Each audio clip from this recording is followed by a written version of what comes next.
All right, it is 6 PM. We will call the meeting to order. This is the June 6th meeting of the Forest Lake Airport Commission. John Schmidt, would you please take roll? Yes, Mr. Ashback. Present. Mr. Dahlbeck. Present. Mr. Eigner. Here. Mr. Ship. Here. And Mr. Steeler. Present. All are present. Thank you. Thank you. Do we have a motion to approve the minutes from last meeting?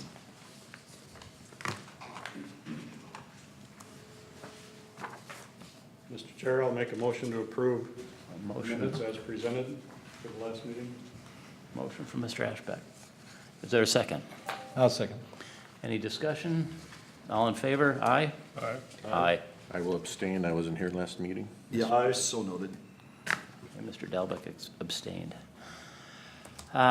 Next on the agenda, we have Silas Parmar from Bolton and Mink here this evening. Silas. Thanks, Mr. Chairman. Does everybody have copies of an update memo that I put together? Yes. Yeah, got it right here. All right. Well, thanks for the time again. And kind of number one on the list is the obstruction lighting project. As you guys are all aware, a couple months back, Bolton and Mank went out there, surveyed the three light poles under the 31 approach, determined that they are not penetrations to the airspace. Concurred with MnDOT that they do not need to be lit. However, they still recommended it. Through conversations we had with previous commission meetings, the commission's thoughts were, let's look at potential putting solar lights up there as an added safety feature.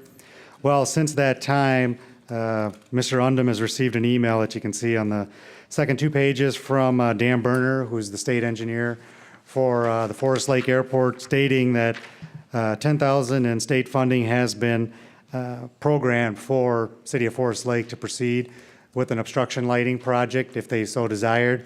The key thing to note is that the city needs to inform MnDOT by June 30th whether or not they would like to proceed with that project. So the estimate that was in the CIP was looking at putting in solar obstruction lights, but you still have the option now, knowing that state funds would be available if you wanted to go with hardwired lights that would be tied with the runway lighting system so that during the evening time they'd come on with a photo eye, during the daytime they wouldn't be operable. They may cost a little bit more, but we can put a more refined cost estimate together based on whatever the commission is so inclined to move forward with here today.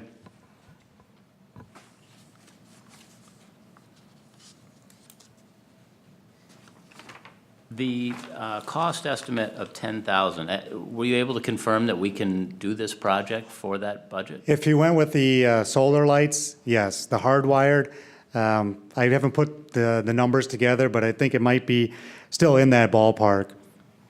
And the solar lights, you're saying, would not be connected to the runway lighting, but they'd be on all the time at night? Solar lights would be on during the evening time. During the daytime, they'd be operating, but you wouldn't notice that they're operating just because it'll have a red globe as well. Now, Whereas if they're hardwired and they bumped up the lights on the runway, then the obstruction lights would come on. correct. They're tied to your runway lighting circuit. So you're right. Currently, based on the review of your plans, the runway lighting circuit comes on during the evening time on your photo eye on low intensity. Well, then your obstruction lights would come on at the same time. Or during the daytime, if someone clicks up the runway lights, the obstruction lights would be activated as well. Any idea what kind of difference in cost between the solar and the hardwired ones? A monthly cost, you're gonna have electricity plus maintenance on both systems, correct? Correct. I don't know exactly. I think it was 2016, we installed some obstruction lights at South St. Paul Airport, and there it was 10 that went in at different locations around the airport, and that total cost for that project was $24,000. So it's reasonable to go with a hardwired lighting system option if you so desired. So the advantage of having it hardwired would be in weather that was marginal, and somebody wanted to pump up the landing lights, or even in an instrument condition, even though we don't have that possibility at our airport, that would light those obstructions, where with solar, they would remain unlit. Correct. I mean, there's advantages and disadvantages to both options. It's just a matter of which one that you guys would. So the point that I'm making is that if we are going to pursue a GPS approach, makes sense to do the hardwired option if it can come within budget. And at the same time, I mean, the state is committing 90% of whatever option that the city ultimately does decide. So if that factors in to your guys' thought process there, at least you have that information. But on solar silos, can't they be, like you would have on your house, a photo eye, that they come on during any dim lighting condition? My understanding is that's how they do operate with the photo eye. I mean, no different than a light that's on a street sign for, road closure. It'll flash during the evening time as its photo eye, internal photo eye trips, and then during low light situations. But my experience with those is they're not always reliable during low light situations during the day. During the evening time, they work well. And if solar, they would be on all the time at night, as opposed to hardwired, they'd only be on when someone's flying in and clicks for the runway. But if they're lights. hardwired during the evening time, your runway lights click on with the photo eye at low intensity, as would your obstruction lights then. At low intensity, but then when you click them, they. My understanding, the obstruction lights that I've installed are just one intensity. They're either on or they're off. They don't raise or lower intensity with your runway circuit or your PAPIs. So they're not operated by the pilot? The obstruction lights, yes. If during the daytime, so during the daytime, the runway circuit is not active. It operates on a photo eye. So when it becomes dusk and you get low light situation, then your runway lights come on at low intensity. So during the daytime, if a pilot clicks up the runway lighting circuit, the obstruction lights would click on as well. It's just so you're not using, energy that you don't need during daytime operations if you're flying visual. At night, they're gonna be on regardless. Correct. Solar or otherwise, they'll be on. Correct. Whenever the runway lighting circuit is activated, the obstruction lights would come on as well. And that's where I think the hardwired would be a better option, because if for some reason somebody was having difficulty, when the runway lights come on because of the activation, so does the obstruction lights. That assumes that the electric eye doesn't operate, on the solar ones, doesn't operate exactly like the ones. Well, my point is that if a pilot activates the runway lights, that ensures that the obstruction lights come on, whether, during inclement weather. Correct. And if we are gonna go towards an instrument approach, a GPS approach, then I'd be in favor of looking first at the hardwired, and second at the solar if the price of the hardwired comes in too high. Are we still having problems with the beacon and stuff? I see that on at 3 o'clock in the afternoon in the sunshine. I'm not aware of any issues with the beacon. I know there's some issues with the PAPIs that they're still haven't passed a flight check is all I'm aware of. Back to the obstruction lights, we need to notify MnDOT Aviation this month that we're going ahead with the project. Yeah, it doesn't mean you need to have costs. It doesn't mean you have plans and bids in hands. All they want to know is that, yes, we are going to use state funds for completion of the project. Do we have a motion then from someone to move forward with this? I'll make that motion. Mr. Albeck? I'll second that motion. And Mr. Eigner seconds the motion. All in favor of the motion, say aye. Aye. And there's no opposed. So, yes, we will. All right. Well, with Move that that direction, I'll work on a cost estimate for hardwired lights and present that to Mr. Undum for distribution to the commission. Okay. All right, that was kind of the meat of what I had to talk about. Kind of number two, the approach procedure survey. Melissa Underwood from our office is still having contact with the FAA about getting that off the ground. As we mentioned before, it's quite a lengthy process, anywhere from 18 to 24 months just to kind of meet publication schedules there. So the FAA hasn't reviewed it as what the information that Melissa has reported back. So as soon as we know more information, we'll keep you guys updated on that. The other project, the infield drainage improvements, as you guys are aware, there's some drainage concerns in between the runway and the taxiway area where the initial design was for infiltration to handle the surface drainage there. And last year, I believe you experienced some ponding in that area. We've been contacting with MnDOT about that project, and they were kind of on the fence about whether or not they believe they should fund it or not. The initial comment that we'd received from Dan Berner with MinDOT was that, well, that's something that seems like it's an error in design that we shouldn't pay to correct. Well, ultimately, Mr. Undum did not receive an email from MinDOT stating that state funds have been allocated for that project in state fiscal year 19. So that's kind of where things sit with that particular project. If I could just add one more quick update on that. We do have public works staff and myself going out there quite frequently to see how that infill drainage is performing this year. So we are monitoring performance because we just want to make sure that, last year was probably an abnormally wet year, and want to see how it kind of handles in standard conditions. And before this last weekend's rain, it was fairly dry in there, and Public Works was able to mow a lot more additional area in there than they were in past years. However, I just talked to Dave this afternoon, and he said the water is back and it's still holding past the 48-hour design spec on it. So we are, I just have basically informed Dave, so he's constantly out there monitoring that and kind of keeping a record of how it's performing based on rainfalls, and so we kind of get an idea of how that actually is working. Along that same lines, I know in the last meeting, we talked about additional drainage issue of the water as it flows down to Hangar E. And has he looked at that as well when he's out there to see how Yeah, that's? and I do have an update on the Hangar E. Yep. That's later on our Yep, later on. I agenda? do have a little bit of an update Okay, on that as well. I won't get ahead on that then. I know Silas wasn't here for the last couple of meetings, we talked a little bit about that, but, okay. I'm sorry. All right, well, any other questions on kind of the infill drainage? Nope. All right, kind of under number 4, the FBO hangars. On my front, it's gone pretty quiet with the group there. I know the last request that Mr. Undum had was whether or not an ALP update would be required for the locations of the buildings and a potential taxiway extension there. We've tried to get a meeting set up with MnDOT Aeronautics to discuss it, and unfortunately, we haven't heard back a date that works best for Dan, your state engineer, and then also the assistant director there, Kathy, just to talk about, the potential projects here and in particular, what's happening with the FBO there. So not sure if Mr. Undum has heard anything from that group recently. Talking about is this the commercial? I mean, when I saw that, I guess I thought FPO was a different topic. This is related to that Lot 1 commercial. Correct, operator? yes. Okay. Yeah, I have an update on that one as well. That's Okay, a little bit sure. different, so it's like Sure. later on, I can give that, or I can do that now as well. I mean, it doesn't. Yeah, why don't you go ahead with that on the, this is on the Hangar 1 or? Yeah, Lot 1. Lot So, 1, yes. Basically, this is as of last, I believe it was last Thursday or Friday, I met with the group that is proposing the FBO out there at the airport. And we're still trying to get directions on, the latest was we negotiated a lease with them to see if it could fit their commercial operation. That's where we kind of started this.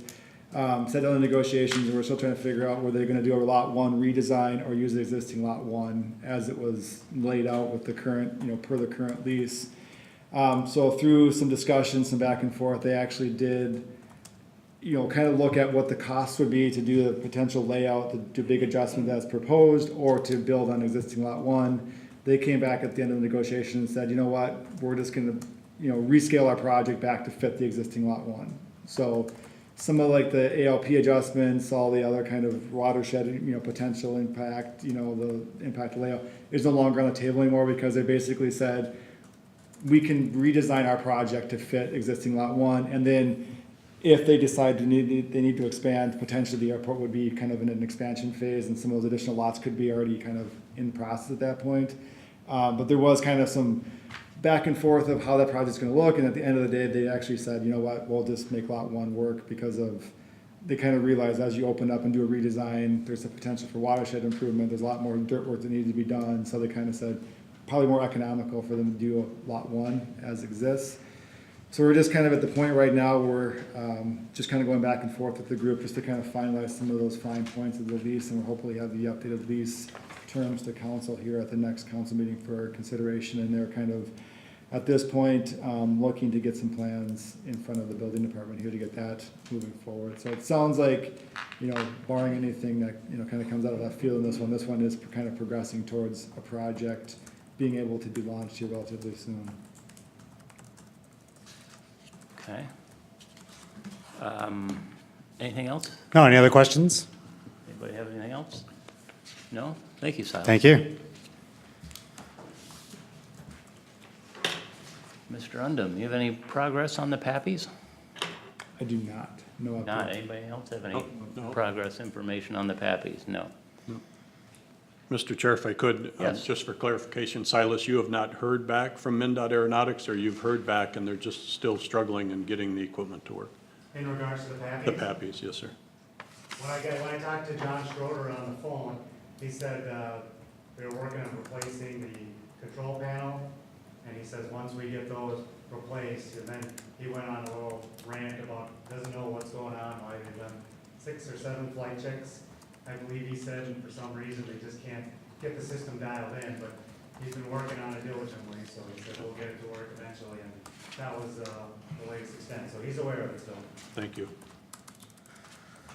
And next on the list is the Forest Lake Airport Commission Secretary Election and Volunteer Assistant that we tabled from last meeting. And I think we were looking for some ruling from the legal side as to the proper procedure. Yep, and I actually have an update for that, and it's they presented a memo to the commission on that.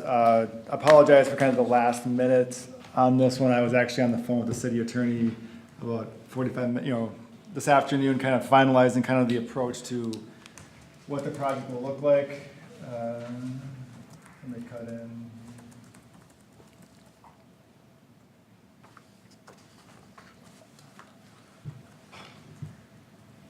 Make sure I got the right presentation here. We have to turn our monitors on to get this. They should automatically, are they not turning on? We may have had a power outage and that's causing some issues. We don't have it. It's the last button on the far right that should turn the monitors on. Got mine. There we go. There we go. All right. Need your monitor on. So the conversation about the secretary appointment kind of opened up a little bit of conversation internally just about the structure of the airport commission. What rules does the airport commission, state statute wise, local ordinance wise, kind of what are the guiding, legal parameters for the airport commission and the airport commission's interaction with council and, state statute, MnDOT, kind of the full ball of wax. So I've had with the city attorney kind of presented the fact that we kind of need to start looking at, let's clarify the past here, where things need to kind of go, who's responsible for what. So in conversations with her, we kind of came up with a 3-sectioned analysis for the airport commission. The first one is a comprehensive review and analysis of the existing airport commission related to the organization and structural documents. The second is an analysis of relevant state statutes. And the third is the analysis of legal issues related to airport operations. To kind of go a little bit further into the detail here, the comprehensive review and analysis of the existing airport commission. We plan on looking back at the minutes that kind of established the airport commission, some of the bylaws that the airport commission operates under. This is where, is there a chair, a co-chair, secretary, what the positions are, who's authorized to be on them. So we just want to make sure that the structure is in line with the intent when the board was founded. We also are going to look back at city council minutes at this point as well to make sure that we can kind of establish some historical of what the intent was when the airport commission was created, what the duties were as assigned by when the commission was actually established. So the first section is basically, let's do the review of those existing documents that kind of guide the airport commission structure and how the commission should operate. One of the reasons why this is first is depending upon how the commission is structured, kind of then dictates a little bit what state statutes it falls under. There's a lot of state statutes that impact airport operations, and depending upon how the airport commission is structured locally, kind of then determines what portions of state statutes you fall under. Which then leads us into the analysis of relevant state statutes. So once we kind of accomplish the local guiding documents that kind of establish the airport commission, we'll then get it up to the state statute section, and then take a look at all the relevant state statutes that apply to the airport commission and its composition. Also take a look at the state statutes that then guide the operations of the airport. And then the third portion of this will be taking a look at MnDOT and aeronautical use requirements that are established in state statutes. So we're kind of then going from local back up to the higher state statute and MnDOT regulations to make sure that we are in compliance with all of those state and MnDOT regulations. And then the final component of it is just kind of taking a look at the legal issues that are related to airport operations. Again, kind of reevaluating the structure of the airport commission, and then also kind of taking a look at staff responsibilities as how they interplay with the airport commission. That's kind of the, initial guiding principle that's going to kind of guide the work that we're doing as we kind of undertake this legal analysis.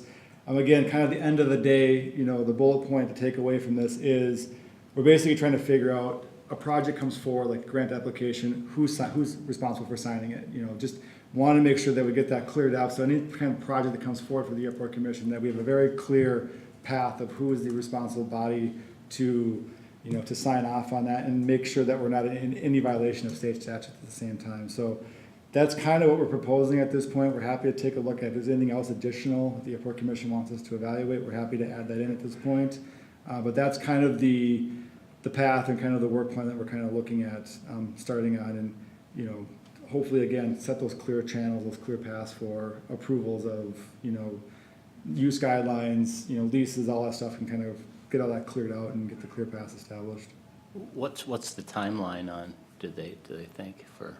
It's tough to say. I mean, some of that's going to be at the speed at which we can acquire the documents. I mean, some of these reviews will be relatively quick. Some of them may be a little while to make sure that we're finding the right document set, making sure that we're not missing something. So, I would probably say a month or two. I mean, just given a realistic time frame, a couple of months, is probably at the quick end of it. Again, it's going to depend on how quickly we can access all the documents. And I think some of that's going to be, on the city side, going through the archives and making sure that we kind of get all the documents that we have related to the airport commission to legal counsel for their review. Is there an estimate of cost?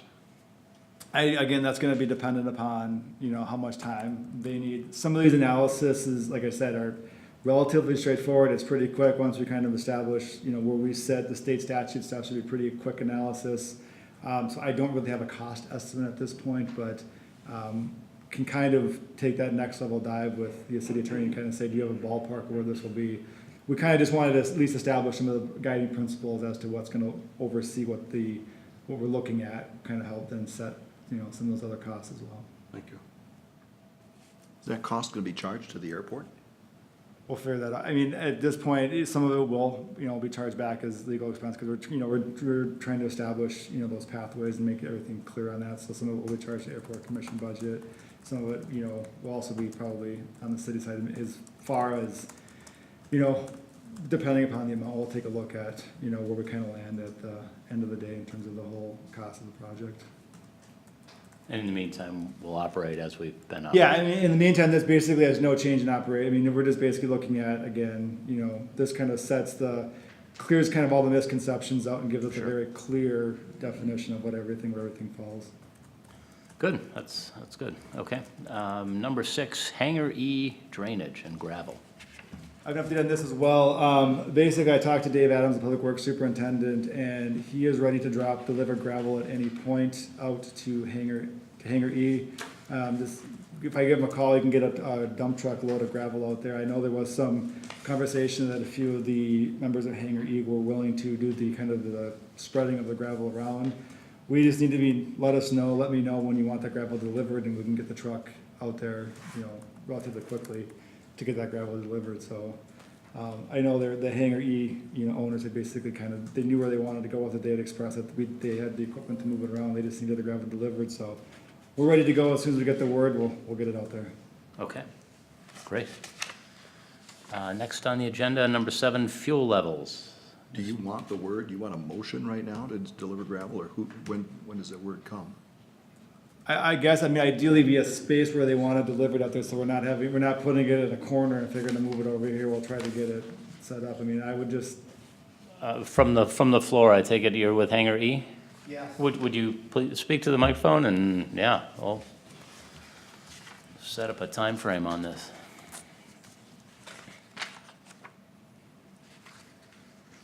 Ron Schmidt, Hangar E.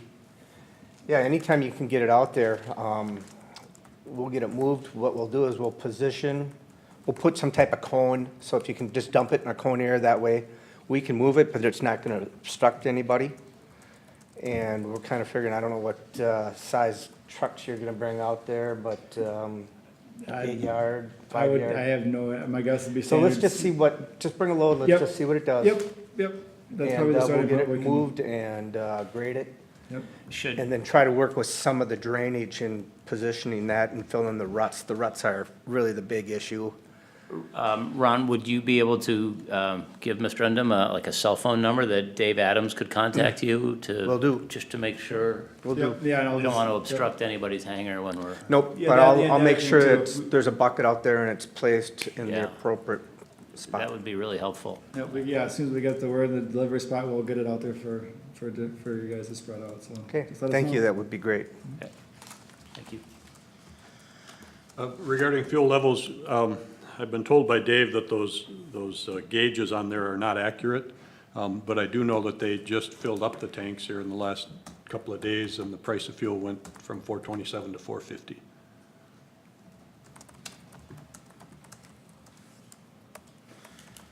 All right, I didn't have any other agenda items other than others from the floor. Was there anything else from the commission that was, wanted to be added?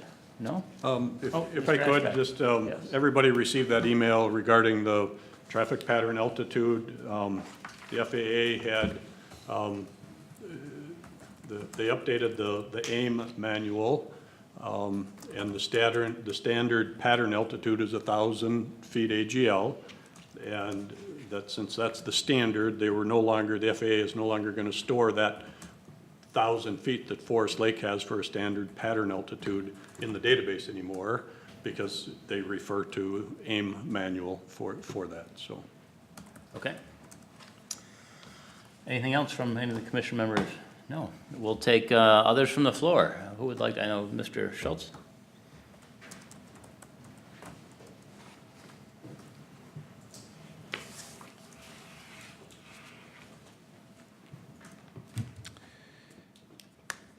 I am here tonight to speak to the security on the north end, basically Hangar Echo. On the 2nd of May, we had our second break-in in about 6 months' time. A generator was stolen out of Hangar Echo. The first break-in occurred last November 11th of 2017 when a heater was stolen from Hangar Echo. Because of the timing of things, I did speak at the city council meeting shortly after the break-in to let them know that this had occurred. A little bit out of sequence. I prefer to come here and then go to the city, but I wanted to start moving on things as much as I could. The first thing I would like to propose is a security light. Currently, you should be able to see in front of you a picture of kind of the north end there. You can see Gate, Bungalow, and Hangar Echo are listed. Anybody that can't see that? Currently, there's a security light at the gate, and that's a normal street light type security light that the city is currently paying, the $10 a month or whatever power bill for it.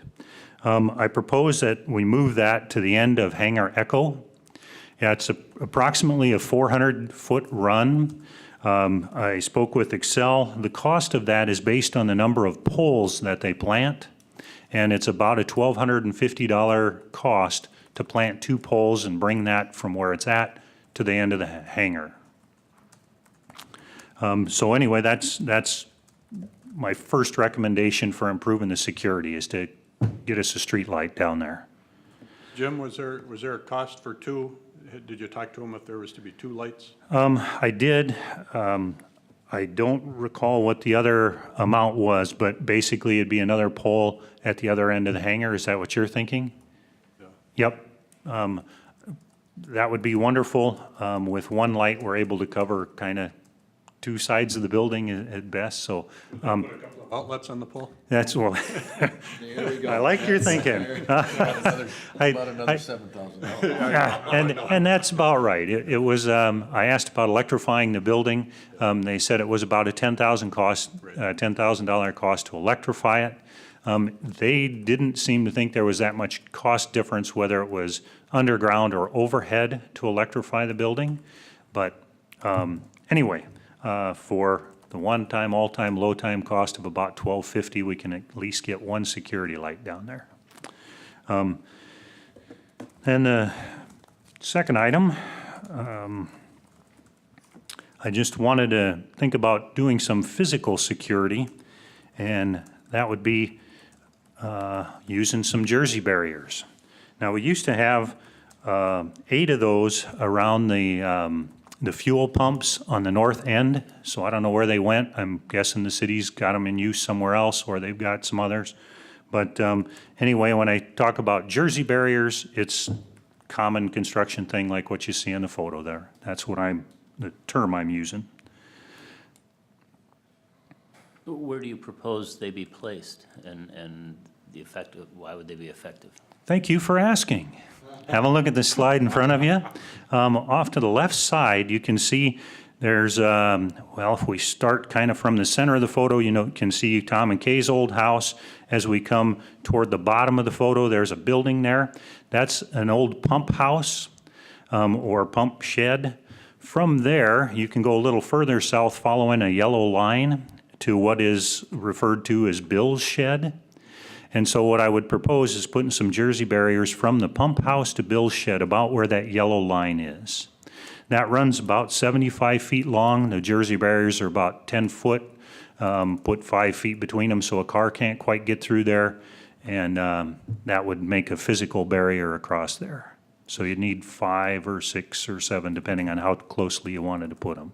Could it just be put closer down to Highway 97? Certainly could. I just thought of that was a place to sort of extend the existing fence line. The shed that I referred to as Bill's, let's see, I don't know if you see the mouse moving there. That's Bill's shed. From there, going east to the gate, there's currently a fence in place.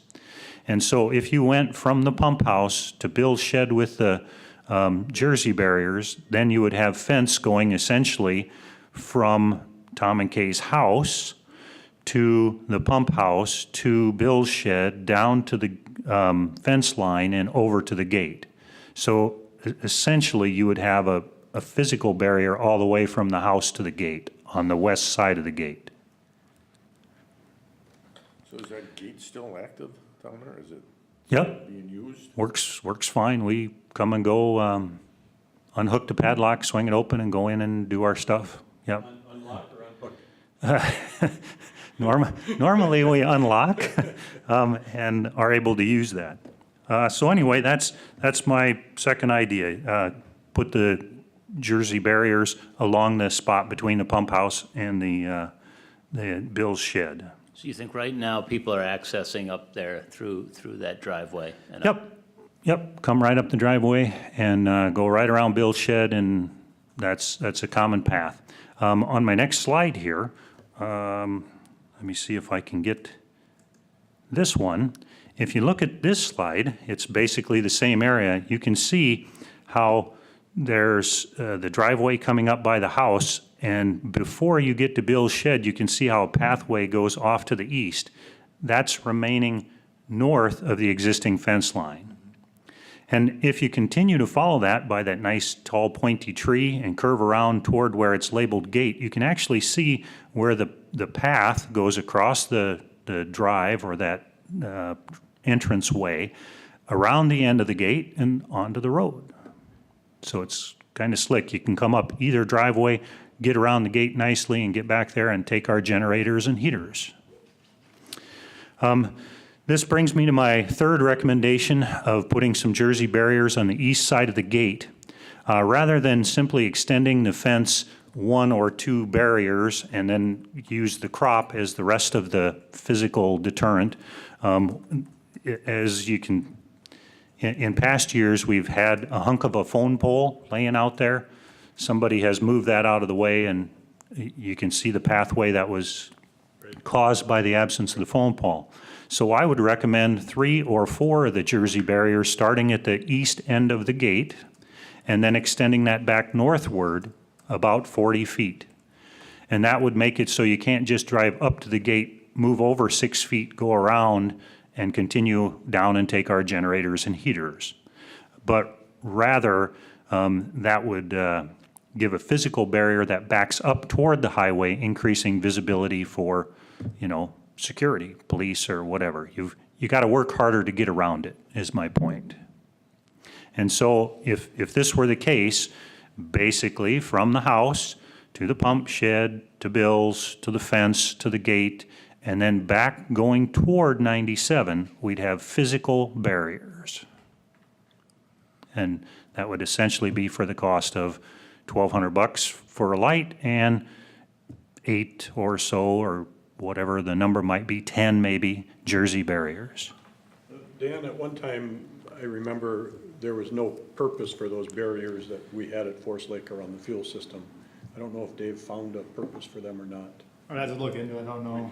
Maybe they're just in storage, trying to find a place to be stored again. Yeah, I can take a look. I'll have a conversation with him this week and see what I can find out. Thank you. If they can't get Jersey barriers, maybe they can get us a few old phone poles. At least that way the thieves would have to have four-wheel drives. So what I would like to ask is that some action be taken, directed, make a recommendation and send it to the city council. If there's, I'm tempted to request a roll call vote. I want to know if anybody's opposed to have more security at my hangar. I don't think that's the case. Can I ask a question on Yeah. the security of the hangar itself? Yep. What are the security mechanisms at the hangar? There are 2 walk-in doors. Both are used with padlocks and hasps. Okay. The rest are sliding doors that move horizontally, and those are all secured inside either with a cinch-type tie-down or chains or a similar type device, but all are secured internally through some sort of mechanical mechanism. And when broken into these last 2 times, how did they break in? They cut the lock? We found one of the padlocks on one of the walk-in doors, which is on the north exposure toward the east end. That padlock was cut, and we suspect that same thing occurred as as the lock was physically absent from that same walk-in door on the second break-in. So it seems like it's on the north side east end, the northern exposure east end, is the walk-in door that has been the method of access for both break-ins. I like the idea of an inexpensive barrier to keep from driving around the gate. I mean, there should be Public Works, I would think, would have some ideas on that and be able to do that. The $1,250 is going to be a tough thing to field. I'm wondering if there's a less expensive way to get a better locking system than just the cheap padlock, something that would be less than the $1,200, but would not, you couldn't just come up with a pair of wire cutters and snap the padlock. When this had occurred, I sent out some recommendations or request for recommendations or suggestions to email to as many interested parties out at the hangar as I had addresses for. I received back the idea of using a videotape or camera, perhaps a Trail cam or something? Yep, and those are in place. However, we didn't happen to get a photograph of the last one going away. And it just didn't happen to work out right. Our roof had been replaced, and so some of the things were moved, and they weren't back in place at the time, unfortunately. Are there any LED solar lights that would just turn on with motion if people came up to help, that would at least get solar power and some LED stuff with motion to? Well, over that door on the north exposure of the building at the east end, the walk-in door, Doug had done that. He put a small light. It's not bright enough that it would illuminate any vehicles around the building. And so if someone had pulled up there, you really couldn't see them anyway. We have talked about that. We do have a minimal amount of solar capability for a battery right now.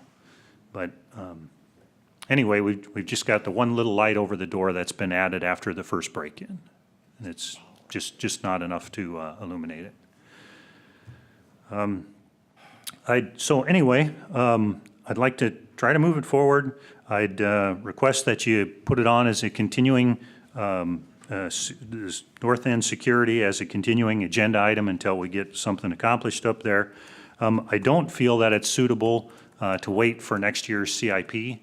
In the scheme of the airport and of the city, I understand that things are budgeted for, but putting it on as a CIP program or part of the CIP in a year from now is not timely enough. We've already had, I don't know, $600 worth of stuff stolen, and it's $1,200 and some to put in a light.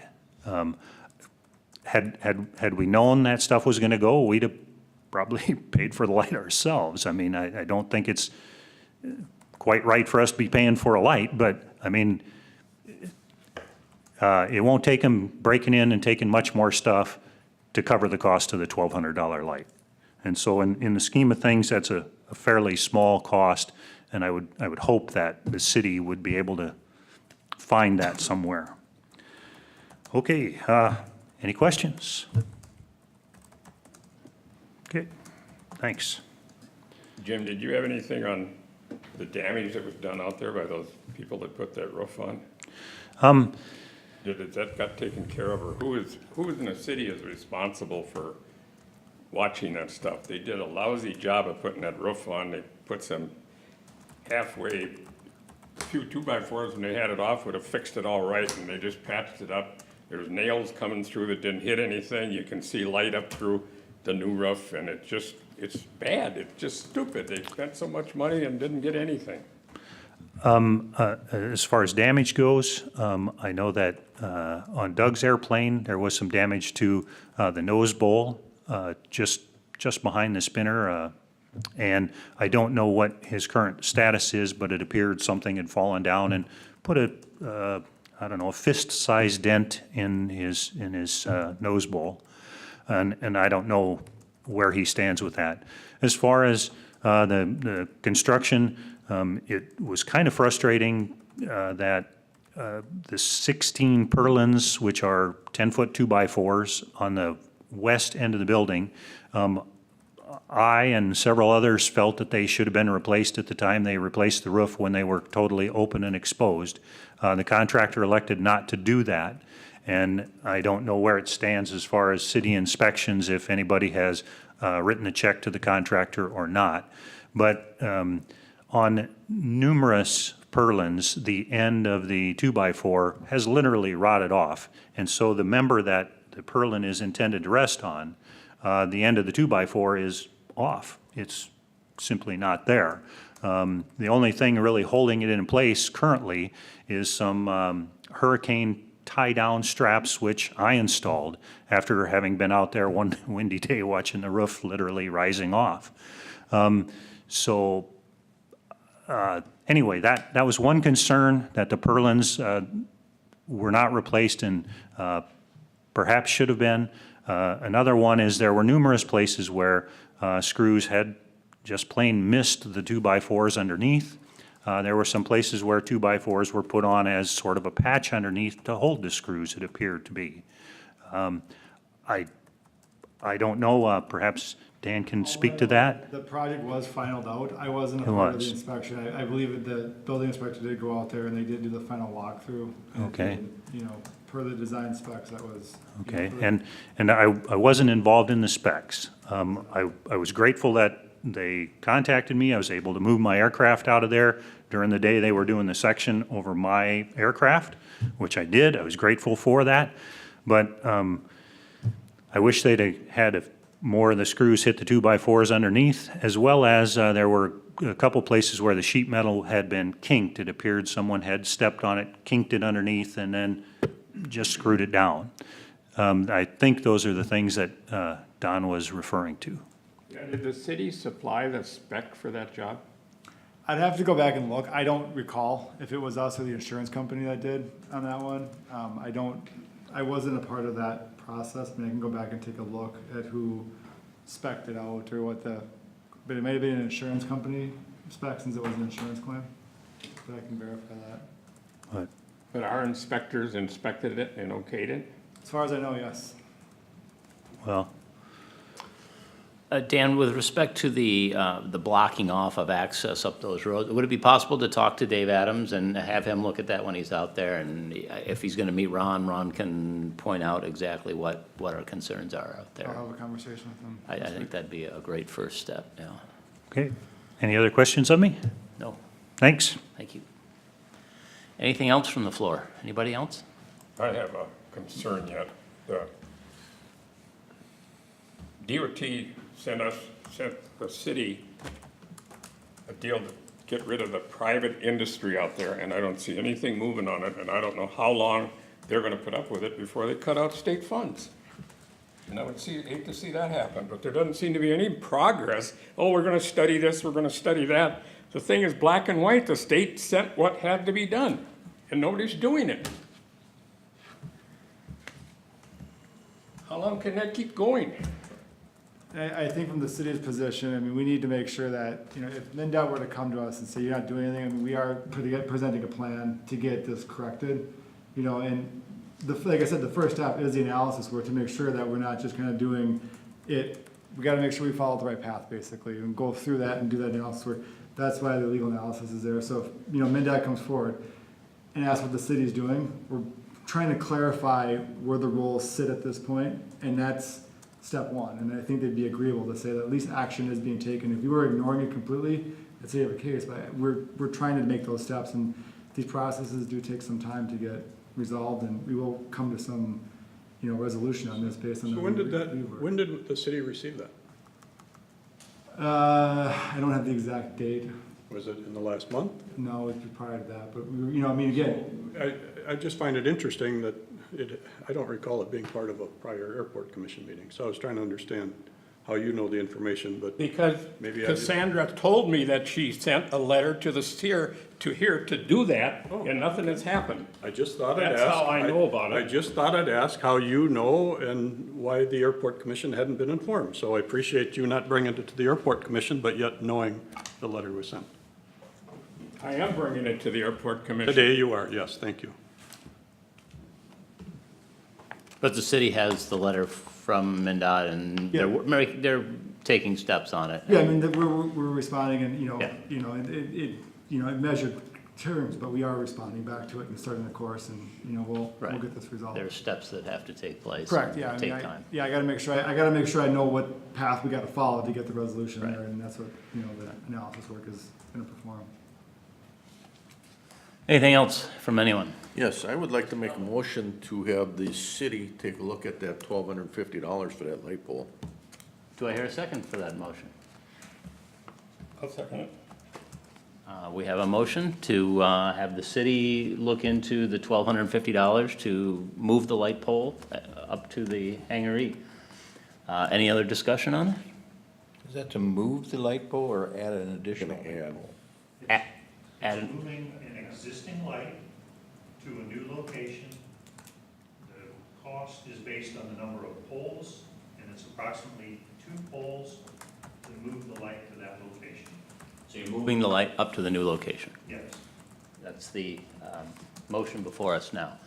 So, just a point of clarification, to look into it, you want, I mean, To propose to the propose city that- council, to recommend to the city council to allocate $1,250 for moving that light pole. One other question. The existing light serves no purpose? It makes it nice for us to be able to see the padlock on the gate.